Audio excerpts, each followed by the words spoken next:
दोस्तों आज की इस वीडियो में हम बात करने वाले हैं रेज्यूमे के बारे में। जी हाँ दोस्तों, रेज्यूमे या फिर सीवी के बारे में हम बात करने वाले हैं कि भैया अगर आप इंटरनेशनल सीवी बना रहे हैं अपने लिए तो उसमें क्या क्या चीजें डालनी जरूरी है और किस तरीके से आप अपना सीवी बना सकते हैं।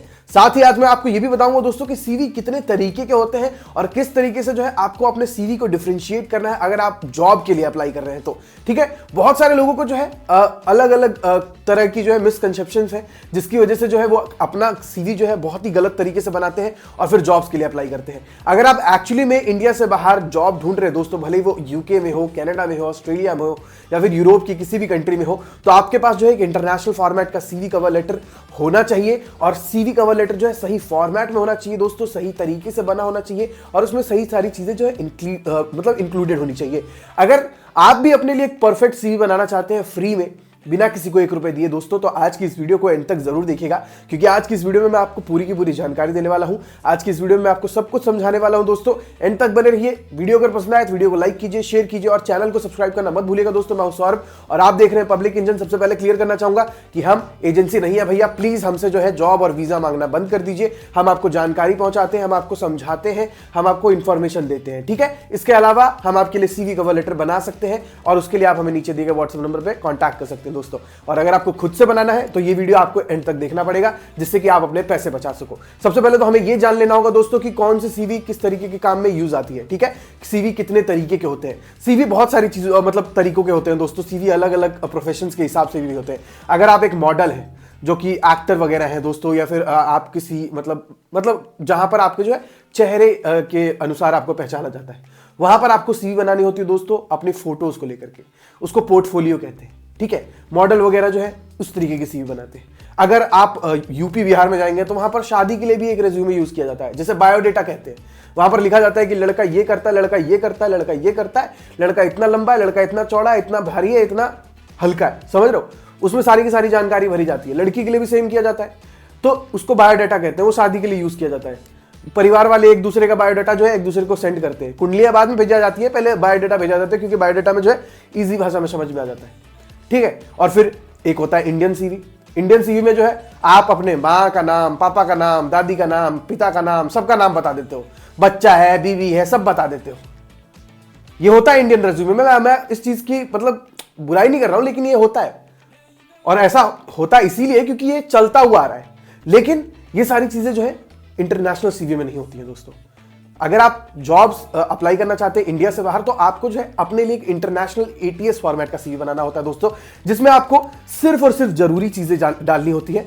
कोई नहीं जानना चाहता कि आप कैसे दिखते हो, आपका रंग क्या है, आपका धर्म क्या है, आप कितने उम्र के हो, मतलब क्या उम्र है आपकी, कोई नहीं जानना चाहता दोस्तों। ठीक है, वहां अगर आप रेज्यूमे डाल रहे हो तो रेज्यूमे में सिर्फ और सिर्फ काम की चीजें होनी चाहिए कि आप कितना पढ़े लिखे हो, क्या आप काम कर सकते हो कि नहीं कर सकते हो। अगर आप काम कर सकते हो तो आपके पास कौन कौन से स्किल्स हैं। ठीक है, साथ ही आपके कॉन्टैक्ट डिटेल्स के बारे में चीजें डालनी होती है। बस इतनी सारी चीजें डालनी होती है दोस्तों, और वही सारी चीजें अगर आप सही तरीके से डालते हो ना तो इतनी कम इंफॉर्मेशन के साथ भी आप जॉब हासिल कर सकते हो। बहुत सारे लोग बहुत गलतियां करते हैं सीवी में सबसे पहले तो ये गलती करते हैं कि ये भूल जाते हैं कि वो अंग्रेजों को सीवी दिखाने वाले हैं और अंग्रेजी का इतना गंदा उपयोग करेंगे, इतना गंदा इस्तेमाल करेंगे कि पूछो मत। सिर्फ और सिर्फ गलत अंग्रेजी लिखी रहती है दोस्तों, अंग्रेजी ग्रामर इतनी गलत लिखी रहती है दोस्तों, पूछिए मत। ठीक है, तो अगर आप इंडिया से बाहर जॉब के लिए अप्लाई कर रहे हैं तो आपको यह समझना होगा कि वहां जो लोग बैठे हुए हैं बाहर वो हिंदी तो बोलते नहीं है ऑब्वियसली, या तो वो अपनी रीजनल लैंग्वेज बोलेंगे, वो अपनी लोकल लैंग्वेज बोलेंगे या फिर अंग्रेजी बोलेंगे। अंग्रेजी सबको ही बोलते हैं, हर बंदा जो है मतलब अंग्रेजी बोलने की कोशिश करता है। ठीक है, वो कम पढ़ा लिखा हो या ज्यादा पढ़ा लिखा हो, अंग्रेजी हर कोई बोलता है। English is a global language. तो अगर आप अपना सीवी बना रहे हैं तो ऑब्वियस सी बात है कि आप इंग्लिश में बनाएंगे, फिर भले ही आप फिनलैंड में अप्लाई करो या फिर जर्मनी में अप्लाई करो या ऑस्ट्रेलिया में अप्लाई करो, तो इंग्लिश जो आप यूज कर रहे हो ना अपने सीवी में उसको सही तरीके से यूज करिए दोस्तों। उसको जो है मतलब अच्छे तरीके से, मतलब उसका सेंटेंस जो है सही होना चाहिए। अगर ग्रामेटिकल छोटी छोटी गलतियां करोगे दोस्तों तो वही सारी चीजें देख करके आपको जज किया जा सकता है। समझ रहे हो, वैसे तो वो लोग चाहते हैं कि ना जज करें इन सारी चीजों पे, लेकिन किया जा सकता है और इसके लिए आप उन्हें कुछ कह भी नहीं सकते दोस्तों क्योंकि गलती आपकी है। आपको पता होना चाहिए कि आप किसी कंपनी में अप्लाई कर रहे हो तो आपके पास जो है मतलब सही सीवी होना चाहिए। ठीक है, बहुत सारे लोगों को ये दिक्कत होती है दोस्तों, ये दिक्कत बहुत ही कॉमन है, इसीलिए मैं जो है ऐसी वीडियोस बनाता रहता हूं और इसीलिए आज भी मैं ये वीडियो बना रहा हूं दोस्तों। सबसे पहले मैं आपको बताऊं कि अगर आप इंडिया से बाहर जॉब के लिए अप्लाई कर रहे हैं तो हर कंट्री का जो है एक अलग फॉर्मेट होता है। अगर ऑस्ट्रेलिया में अप्लाई करना चाहते हैं तो ऑस्ट्रेलिया का अलग फॉर्मेट है, यूके के लिए अलग फॉर्मेट है, कनाडा के लिए अलग फॉर्मेट है, यूरोपियन कंट्रीज के लिए अलग फॉर्मेट है। हर कंट्री में जो है अलग अलग फॉर्मेट है। किसी कंट्री में जो है पहले वर्क एक्सपीरियंस दिखाना पड़ता है, किसी कंट्री में पहले कॉन्टैक्ट डिटेल्स दिखानी पड़ती है, किसी कंट्री में पहले क्वालिफिकेशन दिखानी पड़ती है, किसी कंट्री में आपकी स्किल्स को पहले दिखाना पड़ता है। मतलब अलग अलग चीजें होती हैं, हर कंट्री का अपना एक फॉर्मेट है। वहाँ के एम्प्लॉयर्स उसी हिसाब से जो है सीवी जो है एक्सपेक्ट करते हैं कि भैया इसी फॉर्मेट के सीवी आएंगे तो देखने में मज़ा भी आएगा, क्योंकि उन्हें आदत लगी हुई है वैसे फॉर्मेट के सीवीज देखने की। ठीक है, इधर उधर के ऑल्टर पॉल्टर सीवी आ जाते हैं तो दिक्कत हो जाती है, वो भी कंफ्यूज हो जाती है कि ये क्या है भाई। तो वो सारी चीज़ें नहीं करनी है आपको, जो चीज़ें वहाँ के हिसाब से नहीं चलती है दोस्तों। अगर आप किसी भी कंट्री में अप्लाई कर रहे हो तो कोशिश ये करो कि आप उस कंट्री के हिसाब से या फिर उस कंट्री के अकॉर्डिंगली अपना सीवी फॉर्मेट करो, टेलर करो और उसके बाद ही जो है वहाँ के कंपनीज में जॉब के लिए अप्लाई करो दोस्तों। ठीक है, सिंपल सा प्रोसेस यही है। या फिर अगर आप सीवी खुद से नहीं बना पा रहे हो तो सबसे अच्छा तरीका किसी एक प्रोफेशनल की हेल्प लीजिए। ठीक है, अगर आप इंडिया से बाहर जाना चाहते हो तो ऑब्वियस सी बात है दोस्तों कि आपका खर्चा आने वाला है। ठीक है, ऐसा तो है नहीं कि आप फ्री में जाओगे 1 रुपए बिना खर्च किए। ऑब्वियस सी बात है कहीं ना कहीं तो आपको खर्च करना पड़ेगा, टिकट में, ये में, वो में, डॉक्यूमेंट फलाना ढिमकाना। तो भैया शुरुआत करो सीवी से, प्रोफेशनल सीवी बनवाओ। मुझे पता है लोग कितना भी पढ़े लिखे रहते हैं, मैंने बहुत सारे ऐसे लोगों को देखा है एमबीए कर रखा है उन्होंने, ठीक है, लेकिन उनको पता नहीं है कि सीवी में क्या क्या चीजें डालनी चाहिए, कहां डालनी चाहिए, किस तरीके से डालनी चाहिए। फॉर्मेटिंग गड़बड़ होती है। मतलब आपने शुरुआत किया सीवी का, सीवी एंड कर रहे हो, एंड करते हुए एक लाइन शुरुआत की है पहले पेज में और उसी लाइन का एंड हो रहा है आपके दूसरे पेज में। ऐसा नहीं होना चाहिए, यह बहुत ही गलत फॉर्मेटिंग है।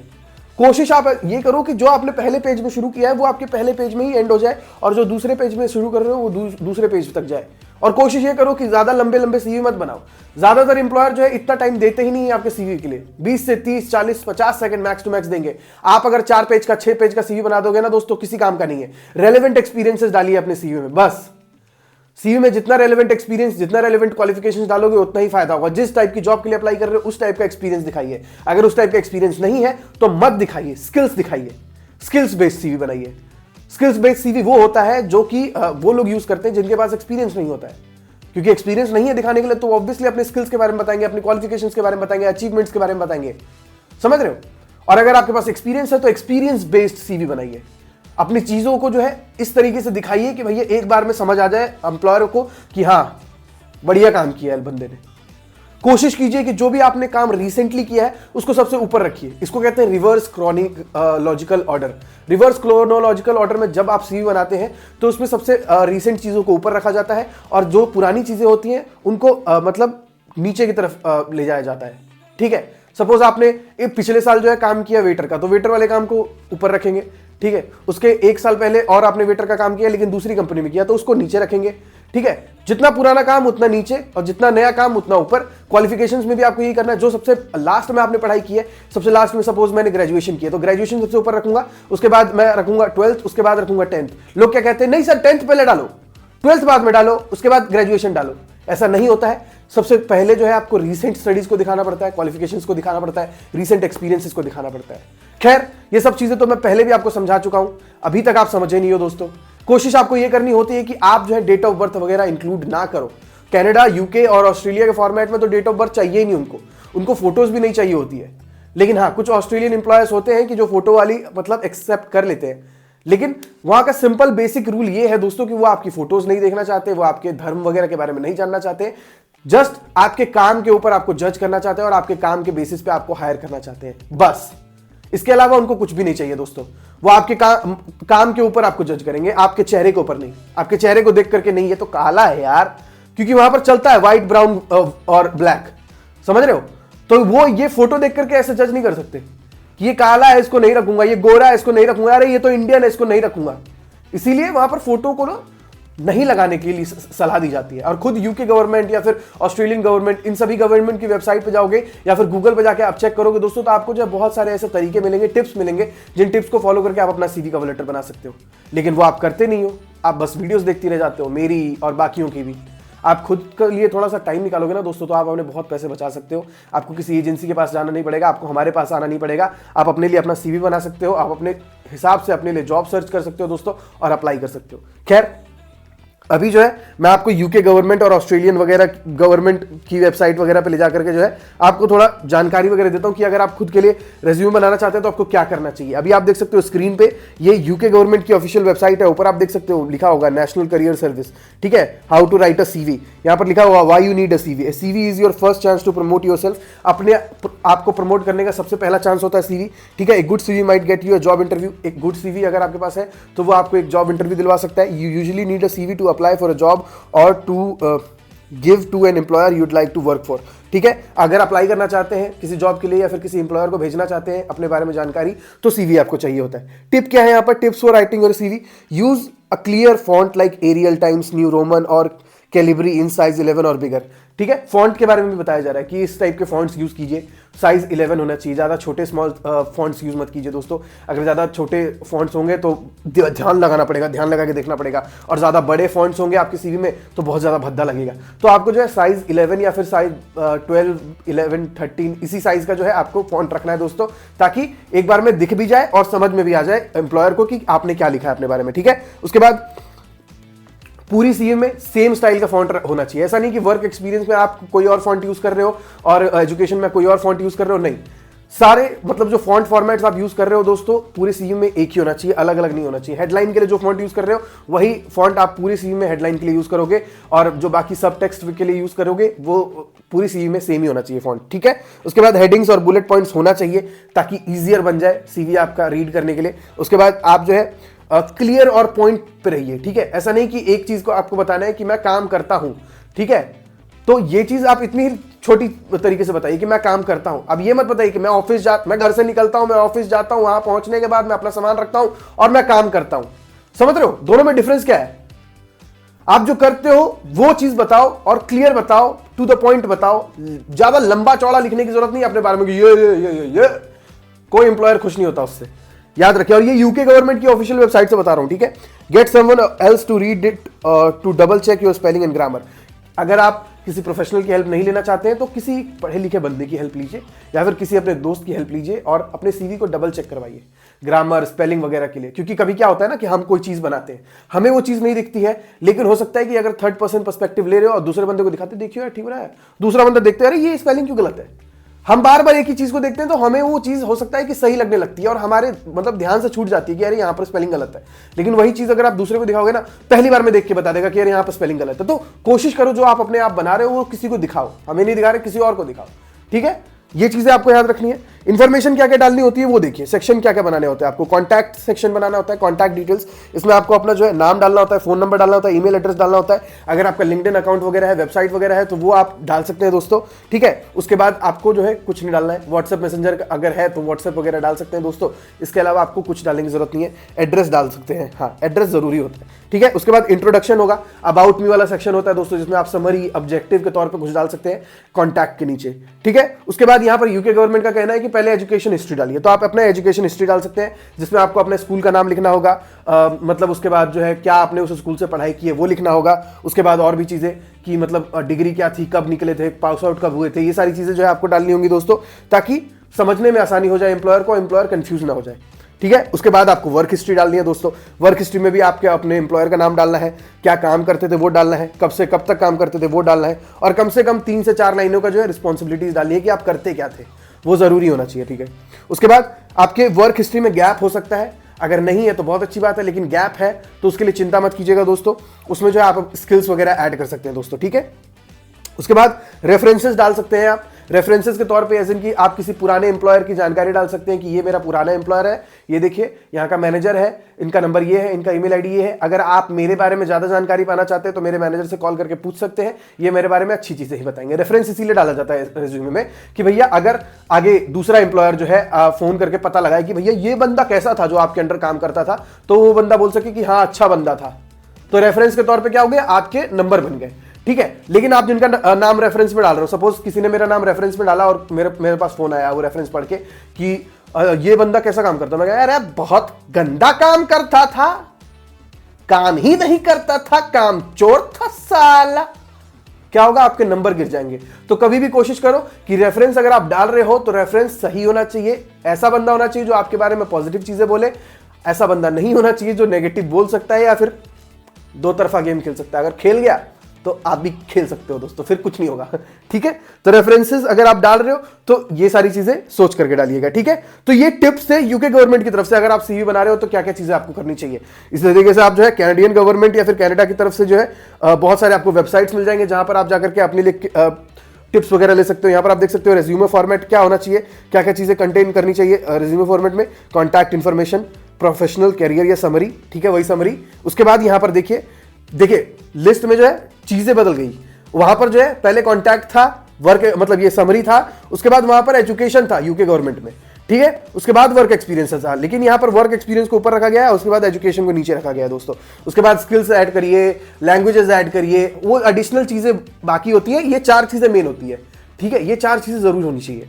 बाकी माँ बाप का नाम मत डालने लगिएगा, मैं फिर से बोल रहा हूं।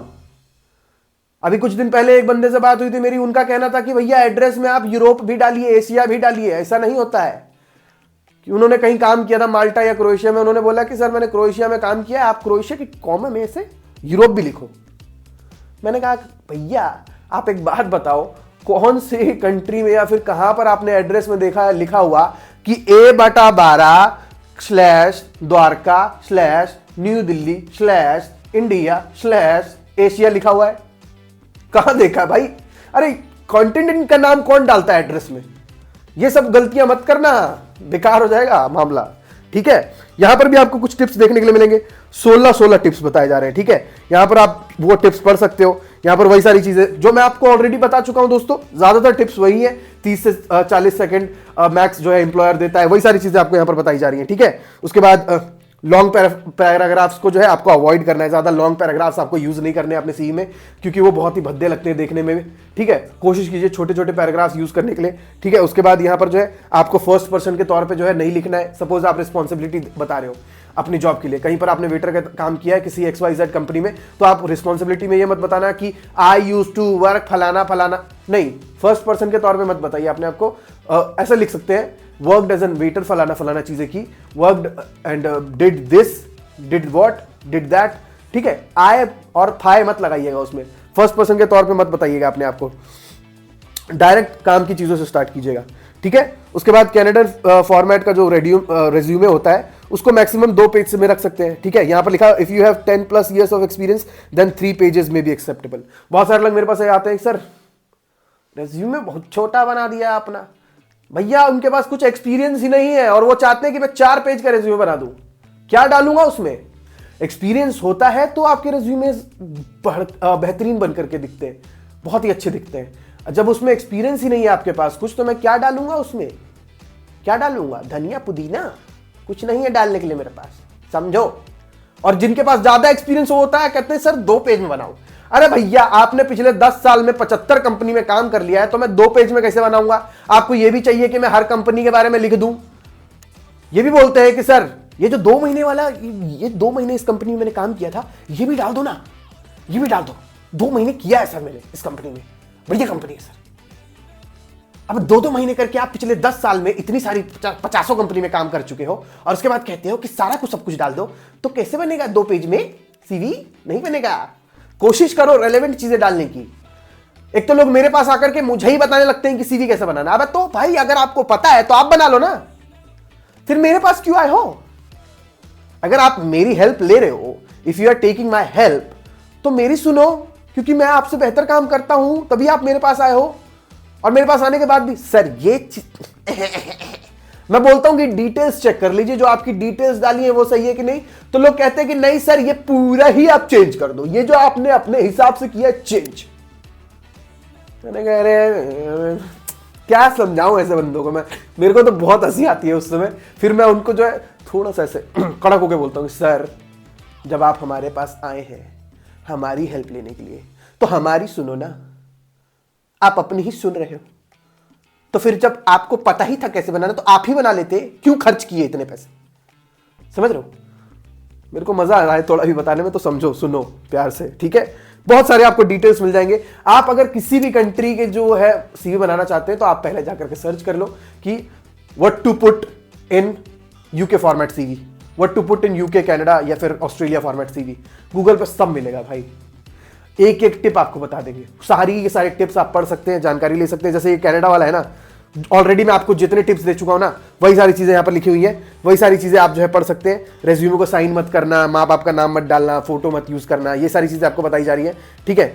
लेकिन यूरोप में जो है फोटो वगैरह यूज करते हैं, वहां कोई दिक्कत नहीं आती है, ठीक है। यहां पर ऑस्ट्रेलियन सीवी के बारे में बताया जा रहा है। यहां पर ऑस्ट्रेलियन सीवी का अगर आप देखोगे, अलग अलग आपको वेबसाइट मिल जाएंगी जहां पर आपको अलग अलग कंट्रीज के देखने के लिए मिल जाएंगे, ठीक है। लेंथ के बारे में बताया जा रहा है कि ज्यादा लंबा मत करना, टर्मिनोलॉजी यूज करने के लिए बोला जा रहा है कि वहां पर रेज्यूमे या सीवी दोनों वर्ड्स का इस्तेमाल किया जाता है सेम तरीके से। साथ ही ऑस्ट्रेलिया सीवी लैंग्वेज का बताया जा रहा है, यानी कि अगर आप ऑस्ट्रेलिया का सीवी बना रहे हैं तो ऑस्ट्रेलिया के लैंग्वेज का यूज करिए, क्योंकि अमेरिकन लैंग्वेज और ऑस्ट्रेलियन इंग्लिश जो है थोड़ी अलग अलग है। ऑस्ट्रेलियन इंग्लिश में जो है कलर को COLOUR करके मतलब स्पेल किया जाता है, अमेरिकन इंग्लिश में COLOR मतलब स्पेल किया जाता है। तो ये बता रहे हैं कि भैया कोशिश ये करो कि ऑस्ट्रेलियन सीवी में जो है ऑस्ट्रेलियन इंग्लिश का इस्तेमाल करना, ऑस्ट्रेलियन इंग्लिश जैसे मतलब प्रोनाउंस की जाती है फिर स्पेल की जाती है वो यूज करना, तो आपके लिए ज्यादा फोटो मतलब यूज होगा, ठीक है। ऑस्ट्रेलिया सीवी फोटो रूल भी बताया जा रहा है यहाँ पर, सीवी लगाओगे तो सही है लेकिन ना लगाओगे तो ज्यादा बढ़िया है, ये चीज बताई जा रही है यहाँ पर। तो इस तरीके से आप पढ़ सकते हो, अपने लिए जानकारी वगैरह ले सकते हो, अपने पर टिप्स वगैरह लेकर के जो है अपने लिए एक परफेक्ट सीवी बना करके जो है दोस्तों जॉब्स के लिए अप्लाई कर सकते हो। आई होप जो मैं आपको बता रहा हूं आपको समझ में आ रहा है दोस्तों, क्योंकि बहुत ही मेहनत लगती है ये सारी चीजें बताने में, और मैं अक्सर ये सारी चीजें बताता हूं दोस्तों ताकि आप तक जो है सही जानकारी पहुंचे और आप जो है अपने लिए बढ़िया सीवी कवर लेटर बना के जॉब्स के लिए अप्लाई करके इंडिया से एक्चुअली में बाहर निकल सके, ठीक है। जो भी मैंने आज बताया ना, इन सारी चीजों पे ध्यान रखना, कोशिश ये करना कि आपका सीवी जो है एक ATS फॉर्मेट का सीवी कवर लेटर हो दोस्तों, ठीक है। ATS क्या होता है, बहुत सारे लोग बोलते हैं ATS होता है एप्लीकेंट ट्रैकिंग सॉफ्टवेयर। बहुत सारी कंपनीज जो है आजकल ये सारे मतलब डायरेक्ट ऐसा मैनुअली यूज नहीं कर रहे हैं, मतलब पढ़ रहे हैं, रिव्यू वगैरह नहीं कर रहे हैं सीवी को, सॉफ्टवेयर लगा दिया है कि अगर मेरे पास इतने सारे एप्लीकेशंस आएंगे तो उनमें से सिर्फ और सिर्फ वही एप्लीकेशंस पास थ्रू करेंगे जो कि ATS सीवी होंगे। अब जिसने टेढ़ी मेढ़ी चीजें डाल रखी हैं अपने सीवी में, उनका सीवी ATS के थ्रू होकर गुजरता ही नहीं है। सिंपल रखो, सिंपल फॉर्मेट में सीवी रखोगे जितना, उतना ही अच्छा रहेगा आपके सीवी के लिए कि वो ATS के थ्रू होकर के गुजर जाए। अगर आपका सीवी ATS होगा तो बहुत अच्छी बात है दोस्तों, नहीं होगा तो आपको ATS बनाना चाहिए। आप बनाओगे तो जल्दी आपके जो है सिलेक्ट होने के चांसेस बहुत ज्यादा बढ़ते हैं, इस चीज को याद रखिएगा। आई होप आप समझ चुके हैं, जो भी मैंने आपको आज बताने की कोशिश की है समझ चुके हैं। तो वीडियो को लाइक कीजिएगा, वीडियो शेयर कीजिएगा, चैनल को सब्सक्राइब करना मत भूलिएगा दोस्तों। मैं हूं सौरभ और आप देख रहे थे पब्लिक इंजन। मिलते हैं अगली वीडियो में, तब तक के लिए बाय बाय।